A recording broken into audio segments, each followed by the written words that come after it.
The US president has suggested that he is considering a move to seize Iran's oil assets, even raising the possibility of targeting Kharg Island, Iran's main oil export hub. He claimed that Iran had agreed to allow 20 ships carrying oil through the Strait of Hormuz starting on Monday as a sign of respect. Trump also said that Iran has agreed to most of the 15-point list of demands to end the war. UN offered a 15-point plan to Iran. Did they ever come back? Yeah, they came back on the 15-point plan. They gave us most of the points. However, Tehran had not immediately accepted the plan last week and signaled skepticism of Washington's position.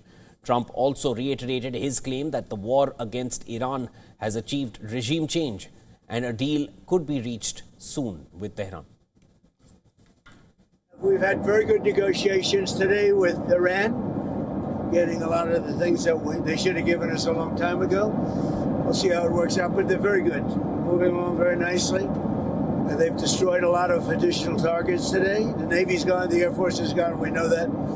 But we destroyed many targets today. It was a big day. And we are negotiating with them directly and indirectly.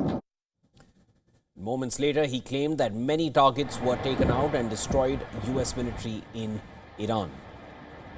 And they were destroyed by the US military in Iran. And this comes as Iran launched strikes on Kuwait and Saudi Arabia, while Israeli military claimed attacks on infrastructure throughout Tehran. Iran has also threatened to target universities as well as houses of US and Israeli commanders and political officials in the region. Iran's military command says that it is a retaliatory measure, accusing US and Israel of hitting similar targets in Iran. Earlier, the US president told the Financial Times that his preference would be to take control of Iran's oil. Trump compared the potential move to Venezuela, where the US intends to control the oil industry indefinitely after its capture of former leader Nicolas Maduro in January. Now, such a move in Iran would involve seizing Kharg Island, through which most of Iran's oil is exported. Trump said, maybe we take the island, maybe we don't. We have a lot of options, dismissing Iranian defense. And on Kharg Island, he said, US could take the island very easily. Now, the remarks came as the US continued a major military buildup in the region. Officials say around 10,000 troops have been ordered to the region, with several thousand already there. Despite the strong rhetoric, Trump said that indirect talks with Iran via Pakistani emissaries are ongoing and a deal could be reached soon. However, he has set a deadline, warning of further strikes if negotiations fail. He also claimed that Iran has permitted 20 Pakistan-flagged oil tankers through the Strait of Hormuz as a present to the White House.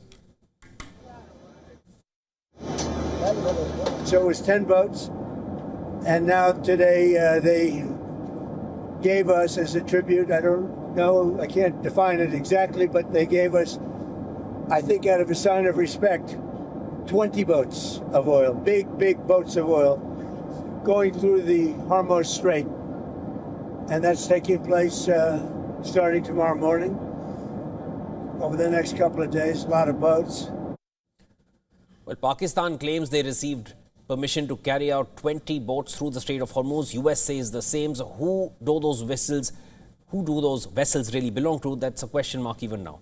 Trump added to this that Mohammad Bagher Ghalibaf, who is Iran's parliamentary speaker and one of the most prominent voices from Iran at this point speaking for the regime, and one of the country's top wartime leaders, also had authorized these additional tankers.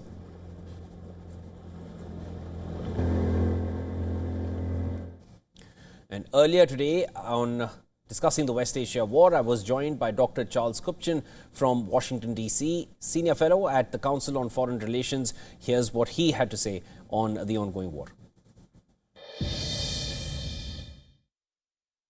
Well, I'm not sure what President Trump means by taking Iran's oil, in the sense that even if the United States were to seize Kharg Island, the main export terminal, they would actually need the cooperation of the Iranian government, because oil needs to get there from the oil fields.